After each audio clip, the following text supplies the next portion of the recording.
কিরে রিফাইতটা তুই এত ভালো হইলি কবি? তোরে মসজিদের সামনে দেখা গেল। হয়তো ভাই কালকে চমৎকার। তা তো ভালো। এই সবাই কাতার সুতো করো। যাক আজকের দিনটা অনেক চরম কাটলো।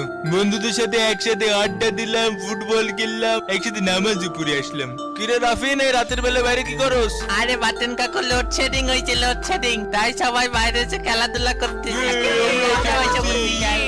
খেলবো।